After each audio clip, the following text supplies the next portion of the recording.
દુનિયાની વાતો ગોળ ગોળ લાગે. હા રોજ રોજ તકલીફોના શરણાઈ ઢોલ વાગે. અરે એક શ્રીમાનના જીવનની ઘટમાળ છે આ નિરંતર. બકુલનું બખડ જંતર.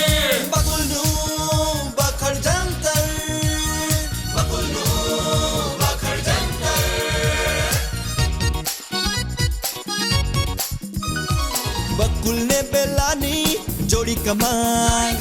સોહન ને પરી મચાવે ધમાલ.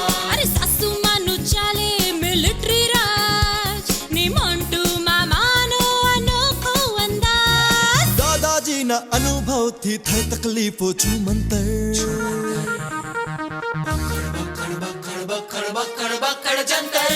બકુલનું બખડ જંતર.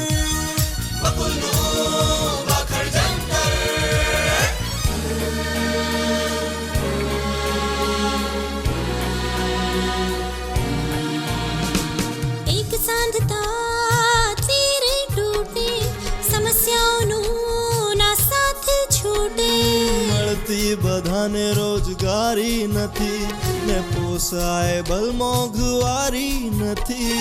મુસીબતોની ફિલ્મનું પાડે છે જે મધ્યાંતર. બકુલનું બખડ જંતર. બકુલનું બખડ જંતર.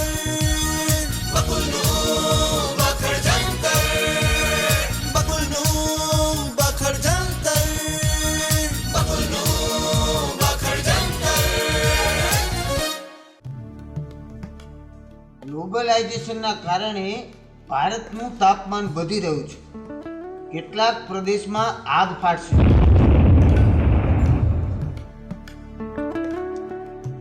તો કેટલાક પ્રદેશમાં દુષ્કાળનું નિર્માણ થશે. અરે રે રે, શું થશે આપણા દેશનું?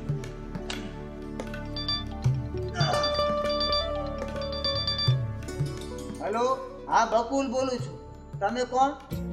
હે મંજુભાઈ, એ પાય લાગુ. આપો આપો, આશીર્વાદ આપો. શું ફુવાને ફોન આપો છો? ઠીક છે, આપો આપો. હા શું વાત છે ફુવા? મંજુભાઈને સેક્રેટરી રાખ્યા છે કે શું? હે અચ્છા અચ્છા અચ્છા, તમને ઉધરસ ચડી હતી એટલે ફોઈને ફોન આપ્યો. કાંઈ વાંધો નહીં, કાંઈ વાંધો નહીં. કેમ છે તમારી તબિયત સારી છે? હે શું કહો છો? આવો છે? અરે માણો માણો, અમારા ઘરની મહેમાન ગતિ માણો. પપ્પા તમને અવારનવાર યાદ કરે છે. એમ આ વખતે નક્કી આવો છો? સરસ સરસ સરસ, અમે તમારી રાહ જોઈએ છીએ. હો ફુવા. શું? હા હા, પણ હા એક વાતનું ધ્યાન રાખજો. આ 500 કિલોમીટરનું અંતર છે. મુંબઈથી અમદાવાદ આવો છો ને તો વહેલાસર રિઝર્વેશનની સ્લીપિંગ કોચની ટિકિટ બુક કરાવી લેજો, તમને તકલીફ ના પડે. ના ના, અમને તકલીફ નહીં પડે. અમે સૂતા સૂતા જ આવ્યા છીએ. સારું સારું કર્યું ફુવા. આ તો કોઈ કહેતા હતા કે તમારી તબિયત સારી નથી રહેતી.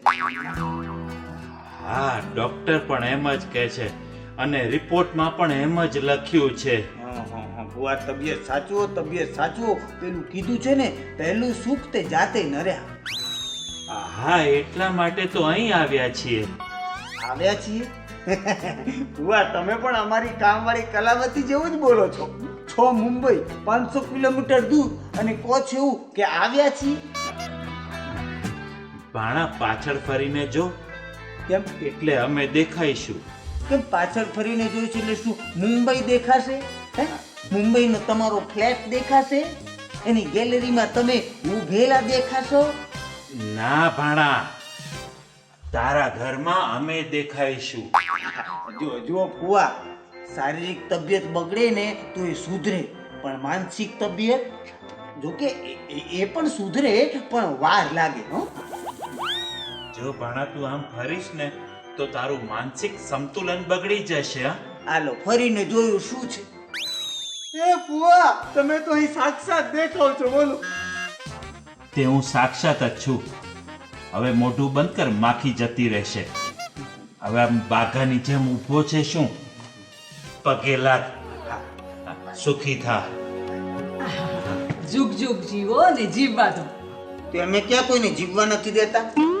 એમ નહીં, તારા ભાઈની તળપદી ભાષા છે. હા હા બાપુજી જેવી. તમે બેસો, હું બેલાને બોલાવી લઉં છું. બેલા, એ બેલા, બહાર આવીને જો કોણ આવ્યું છે. અરે કોણ આવ્યું છે? જયંતિ ફૂલ મંજુભાઈ. ભાઈ લાગુ. ભલા ભાઈ. ભાઈ લાગુ. જુગ જુગ જીઓ ને. બીજાને જીવવા દો. લે, પડી મેં તમને ક્યારે માર્યા? ના ના એમ નહીં, તું તો પતિને પરમેશ્વર માનવા વાળી છે. તારું ચાલે ને તો તું યમરાજ પાસેથી મારો જીવ જ નહીં, વીટી, ચેન, પર્સ, પટ્ટો બધું પાછું લાવે એવી છે. અને 1 તારીખ હોય ને તો પગારે લાવે એવી છે. શું? મજા ખલાસ થઈ ગઈ હો. બુવાજી, તમે આવ્યા છો ને તો હવે રોકા દો, ચિંતા જ ના કરતા. ના ના બેટા, અમે તો મહેમાન બનીને આવ્યા છે એટલે મહેમાન જેટલું રોકાય એટલું રોકાઈશું. ના ના બુવા, તમે કઈ મહેમાન થોડા છો, તમે ઘરના મેમ્બર છો એટલે તમારે રોકાવાનું છે. હા પણ બેટા, કીધું ને એક વાત, હવે જો કઈ બોલ્યા ને તમને મારા સમ. સારું, ડોક્ટરે આમે હવા ફેર માટે કહ્યું છે એટલે હવે તું કહીશ ત્યાં સુધી અમે રોકાઈશું. બસ બસ, એટલે તમે અહીંયા રહો એટલે અમને તમારા સત્સંગનો લાભ મળે બુવા. એ બધું તો ઠીક, પણ મને એમ કે મારા મોટા ભાઈ ને પૌત્રો ક્યાં છે? એમાં કોઈ વાત જાણે એમ છે ને કે ગામડાનું જે મકાન છે ને એનું છાપરું તૂટી ગયું છે અને પાછી વરસાદની સીઝન છે એટલે બાપુજીએ છાપરું રિપેર કરવા માટે ગયા છે અને સાથે છોકરાઓને લેતા ગયા છે. શું છે, શાળામાં નિબંધ લખવાનો આવ્યો છે, મારું નિર્મળ ગામ. તો ગામ જોતા આવે, નિબંધ લખતા આવે. અઠવાડિયા પછી પાછા આવશે. સારું સારું, હવે અમે આરામ કરીએ અને તમે આરામ કરો. ના ના, આરામ તમે કરો, અમે કામ કરીએ તો જ રોટલા ભેગા થઈશું. લાવ ફુવા, સામાન ઉચકી લઉં. ના બેટા, બીમાર હું છું, મને ઉચક ને. તો હું ઉચકાઈ દઈશ. સારું, સામાન ઉચકી. હા લઈ લઉં છું, લઈ લઉં. હા.